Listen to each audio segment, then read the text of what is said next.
66 कार्तिकेय मुनि की कथा आराधना कथा कोश।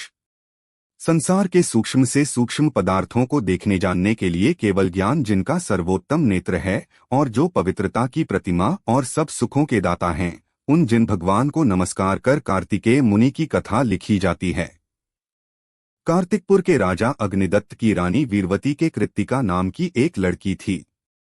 एक बार 28 के दिनों में उसने 8 दिन के उपवास किए। अंत के दिन वह भगवान की पूजा कर भगवान के लिए चढ़ाई फूलमाला को लाई। उसे उसने अपने पिता को दिया। उस समय उसकी दिव्य रूपराशि को देखकर उसके पिता अग्निदत्त की नीयत ठिकाने न रही। काम के वश हो उस पापी ने बहुत से अन्य धर्मों और कुछ जैन साधुओं को इकट्ठा कर उनसे पूछा, योगी महात्माओं, आप कृपा कर मुझे बतलावे कि मेरे घर में पैदा हुए रत्न का मालिक मैं ही हो सकता हूँ या कोई और। राजा का प्रश्न पूरा होता है कि सब ओर से एक ही आवाज आई कि महाराज, उस रत्न के तो आप ही मालिक हो सकते हैं, न कि दूसरा। पर जैन साधुओं ने राजा के प्रश्न पर कुछ गहरा विचार कर इस रूप में राजा के प्रश्न का उत्तर दिया, राजन, यह बात ठीक है कि आपने यहाँ उत्पन्न हुए रत्न के मालिक आप हैं, पर एक कन्या रत्न को छोड़कर उसकी मालिकी पिता के नाते से ही आप कर सकते हैं और रूप में नहीं। जैन साधुओं का यह हितभरा उत्तर राजा को बड़ा बुरा लगा और लगना ही चाहिए, क्योंकि पापियों को हित की बात कब सुहाती है। राजा ने गुस्सा होकर उन मुनियों को देश बाहर कर दिया और अपनी लड़की के साथ स्वयं ब्याह कर लिया। सच है, जो पापी हैं, कामी हैं, जिन्हें आगामी दुर्गतियों में दुख उठाना है, उनमें कहाँ धर्म, कहाँ लाज, कहाँ नीति सदाचार और कहाँ सुबुद्धि। कुछ दिनों बाद कृतिका के 2 संतान हुई, एक पुत्र और एक पुत्री। पुत्र का नाम रखा कीर्तिकेय और पुत्री का नाम वीरमती। वीरमती बड़ी खूबसूरत थी। उसका ब्याह रोहेड़ नगर के राजा क्रोंच के साथ हुआ। वीरमती वहां रहकर सुख के साथ दिन बिताने लगी। इधर कार्तिकेय भी बड़ा हुआ। अब उसकी उम्र कोई 14 वर्ष की हो गई थी। एक दिन वह अपने साथी राजकुमारों के साथ खेल रहा था।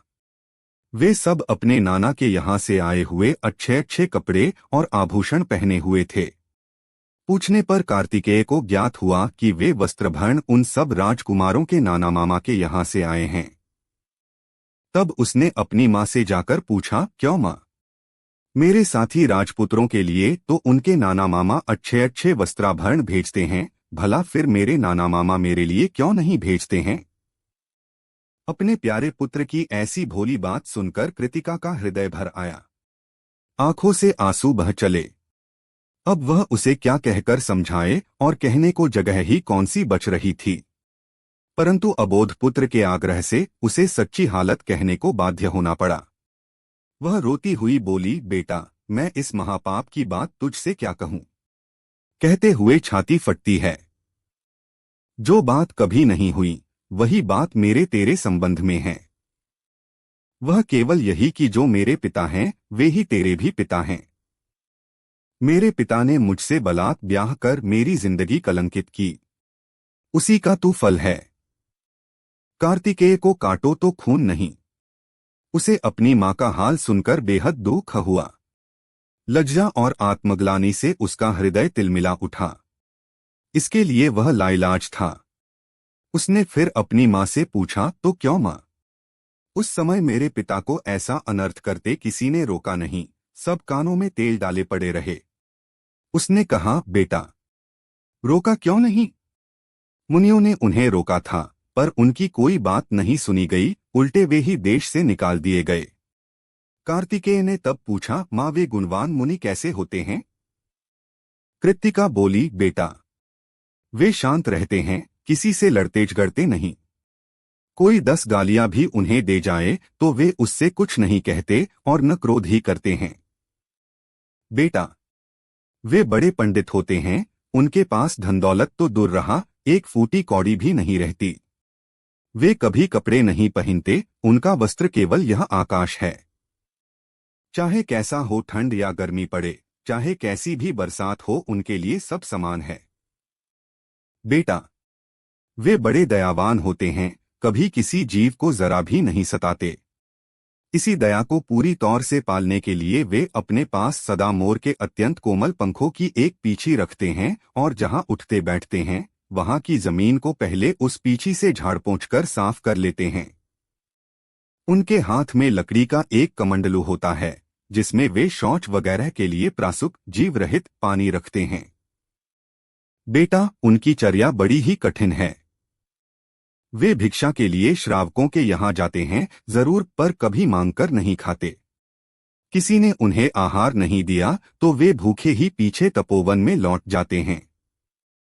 8-8, 15-15 दिन के उपवास करते हैं। बेटा, मैं तुझे उनके आचार विचार की बातें कहाँ तक बताऊं? तू इतने में ही समझ ले कि संसार के सब साधुओं में वे ही सच्चे साधु हैं। अपनी माता द्वारा जैन साधुओं की तारीफ सुनकर कार्तिकेय की उन पर बड़ी श्रद्धा हो गई। उसे अपने पिता के कार्य से वैराग्य तो पहले ही हो चुका था, उस पर माता के इस प्रकार समझाने से उसकी जड़ और मजबूत हो गई। वह उसी समय सब मुहम्मता तोड़कर घर से निकल गया और मुनियों के स्थान तपोवन में जा पहुंचा। मुनियों का संघ देख उसे बड़ी प्रसन्नता हुई। उसने बड़ी भक्ति से उन सब साधुओं को हाथ जोड़कर प्रणाम किया और दीक्षा के लिए उनसे प्रार्थना की। संघ के आचार्य ने उसे होनहार जान दीक्षा देकर मुनि बना लिया। कुछ दिनों में ही कार्तिकेय मुनि आचार्य के पास शास्त्राभ्यास कर बड़े विद्वान हो गए। कार्तिकेय की माता ने पुत्र के सामने मुनियों की बहुत प्रशंसा की थी, पर उसे यह मालूम न था कि उसकी की हुई प्रशंसा का कार्तिकेय पर यह प्रभाव पड़ेगा कि वह दीक्षा लेकर मुनि बन जाए। इसलिए जब उसने जाना कि कार्तिकेय योगी बनना चाहता है तो उसे बड़ा दुख हुआ। वह कार्तिकेय के सामने बहुत रोई, गिड़गिड़ाई कि वह दीक्षा न ले, परंतु कार्तिकेय अपने दृढ़ निश्चय से विचलित नहीं हुआ और तपोवन में जाकर साधु बन ही गया। कार्तिकेय की जुदाई का दुख सहना उसकी माँ के लिए बड़ा कठिन हो गया। दिनों दिन उसका स्वास्थ्य बिगड़ने लगा और आखिर वह पुत्र शोक से मृत्यु को प्राप्त हुई। मरते समय भी पुत्र के आर्तध्यान से मरी। अत मरकर व्यंतर देवी हुई। उधर कार्तिकेय मुनि घूमते फिरते एक बार रोहेड़ नगरी की ओर आ गए जहां इनकी बहन ब्याही थी। ज्येष्ठ का महीना था, खूब गर्मी थी। अमावस्या के दिन कार्तिकेय मुनि शहर में भिक्षा के लिए गए। राजमहल के नीचे होकर वे जा रहे थे कि उन पर महल पर बैठी हुई उनकी बहन वीरमती की नजर पड़ गई। वह उसी समय गोद में सिर रखकर लेटे हुए पति के सिर को नीचे रख दौड़ी हुई भाई के पास आई और बड़ी भक्ति से उसने भाई को हाथ जोड़कर नमस्कार किया। प्रेम के वशीभूत हो वह उसके पांव में गिर पड़ी। और ठीक है, भाई होकर फिर मुनि हो तब किसका प्रेम उन पर न हो। कौचराज ने जब एक नंगे भिखारी के पांव पड़ते अपनी रानी को देखा तब उसके क्रोध का कुछ ठिकाना नहीं रहा। उन्होंने आकर मुनि को खूब मार लगाई, यहाँ तक कि मुनि मूर्छित होकर भूमि पर गिर पड़ा। सच है, पापी मिथ्यात्वी और जैन धर्म का द्वेष करने वाले लोग ऐसा कौन नीच कर्म नहीं कर गुजरते जो जन्म जन्म में अनंत दुखों का देने वाला न हो। कार्तिकेय को अचेत पड़ा देखकर उसकी पूर्वजन्म की माँ, जो इस जन्म में व्यंतर देवी हो गई थी, मोरनी का रूप ले उनके पास आई और उन्हें उठा लाकर बड़े यत्न से शीतलनाथ भगवान के मंदिर में एक निरापद जगह में रख दिया। कार्तिकेय मुनि की हालत बहुत खराब हो चुकी थी। उनके अच्छे होने की कोई सूरत न थी। इसलिए ज्यों ही मुनि का मूर्छा से चेत हुआ उन्होंने समाधि ले ली। उसी दशा में शरीर छोड़कर वे स्वर्गधाम सिधारे। तब देवों ने आकर उनकी भक्ति से बड़ी पूजा की। उसी दिन से वह स्थान भी कार्तिकेय तीर्थ के नाम से प्रसिद्ध हुआ और वे वीरमती के भाई थे, इसलिए भाई बीस के नाम से दूसरा लैकिक पर्व प्रचलित हुआ। आप लोग जिन भगवान द्वारा उपदिष्ट ज्ञान का अभ्यास करें, वह सब संदेहों का नाश करने वाला और स्वर्ग तथा मोक्ष का सुख प्रदान करने वाला है।